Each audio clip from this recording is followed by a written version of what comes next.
but I wouldn't know. Was that DeVisi in the violin right there? Oh, you And wouldn't what know measure about- 98, or was that You're a great conductor, man. What are you talking about? You No, I'm know just- all that stuff. Well, I'm just the excellence factor that it's all right there, and there's a method to it, and a desire that it has to be a certain way. Definitely. Well, I mean, excellence is what we all strive for. This is what I strive for, and I think what people should strive for, the pursuit of it, and in music or in life, or, being a father or being a musician or, whatever, being a humanitarian,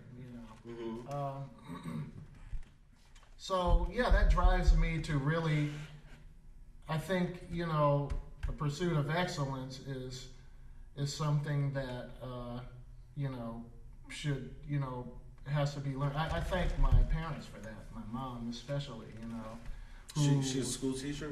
Yeah, she was a school teacher, and what she instilled in me was a work ethic, And the only way to achieve any kind of excellence or anything that you could be proud of is to keep working at it, to keep practicing it, to keep and not get discouraged. And the thing that I try to tell kids, or students or my sons or anybody, is that you never see yourself improve, all of a sudden, after about 3 years or something, you're just all of a sudden better at it.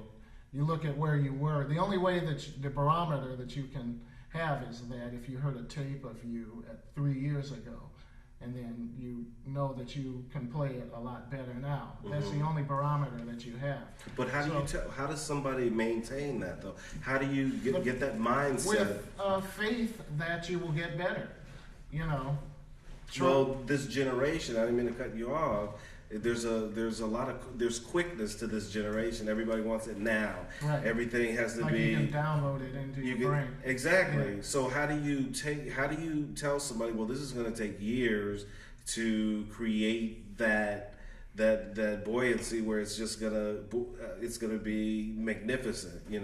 It's like you can't write a fugue the first time, but if you keep writing, maybe you practice every day, all of a sudden you have a command of writing a fugue. Well, first of all, I think you get them away from the Game Boy, and you get them away from the TV set, and you get them away from computer games and a computer mentality of a way to do things. The way you learn a lot of games on a computer is like through trial and error, where if you don't get to this level, you try something else until you get to that level. And then you try something else. There's no linear way of learning something that's kind of instilled in a computer way of thinking, So the more kids look at TV and, partake in passive listening to music, like MTV shows you videos, it shows you everything that you're supposed to think about the song that you're listening to, and leaving no room for imagination. As long as kids think passively instead of actively, using the imagination, the imagination makes you, if you have the desire to achieve what you're imagining, then you're gonna, and if your imagination is strong where it just haunts you, man, I see trees and I want to capture that, in my music. I see this vast landscape and I want to get to that in my music. Then you find a way that keeps driving you, And the only way to have that desire is to cut out all the other bullshit that is gonna make you lose that desire, because it's giving you junk food of information, telling you what to think, or titillating you, or teaching you the wrong method to go about achieving a goal. You have to achieve a goal in a linear fashion. You have to sit down and do your scales in order for you to be able to play licks.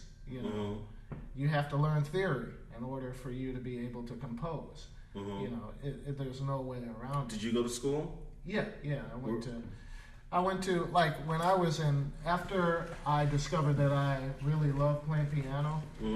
Then I wanted every lesson that they could give me, you know. So when I got back home from Midland, which was a boarding school, I got piano lessons, I got theory lessons, I got this. I was in high school, I had a harmony class, and I also had a piano class in high school, and I had jazz piano lessons, you know. So, you know, I had all these lessons, and then by the time I went to USC, I passed out of freshman theory, you know, because I already knew all that stuff. And I had a desire to learn this stuff because I knew what I want, because I had imagined all of this stuff, you know, like forests and trees and landscapes and you know, the end of the world, the beginning of the world. All of this stuff was in my head, and how do I get at it musically, you know? And the only way to get at it is to know music to the point where I can capture it the best, you know, as best as I can. Right. So has it ever been frustrating? Oh yeah, all the time. Yeah. You know, it's frustrating because, you know, what I spend most of my time on is melody, you know. And melody, that's the hardest part of composition for me, is melody. All of the craft stuff, you can learn the fugal, counterpoint, orchestration. You can learn that stuff, you know, and those are tools. But the gift, you know, of many composers comes in their melodic, you know, concept, you know.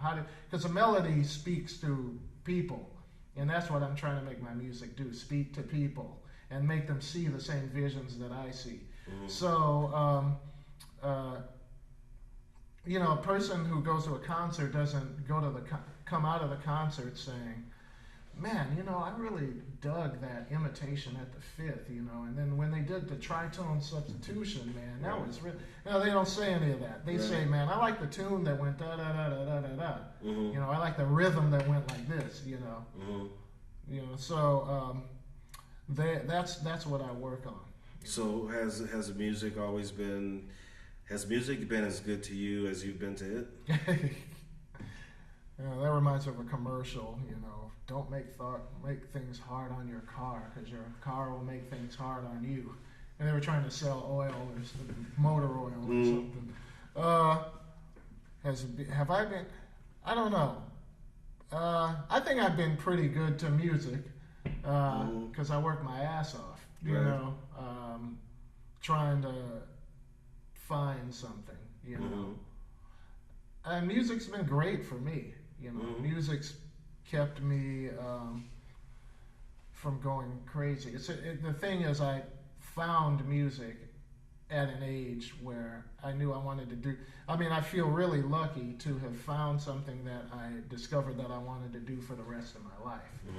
And that issue was settled. Right. So all I had to do was work on that, you know. And so thank God for music being there. Do you ever think about it in terms of money? Because there are going to be some people saying, well, how much money can I make doing this? I mean, do you have to think about it? Yeah, you have to think about music as a, well, the thing is, you know, if you approach music like, well, I'm going to do this, but I'm going to have something to fall back on, you know, money, forget about it. You have to jump into it, you know, and you have to make that if you're going to be a serious musician, you know, then you have to look at it like, this is going to be all I do, so I'm going to have to make money doing this. Right. You know?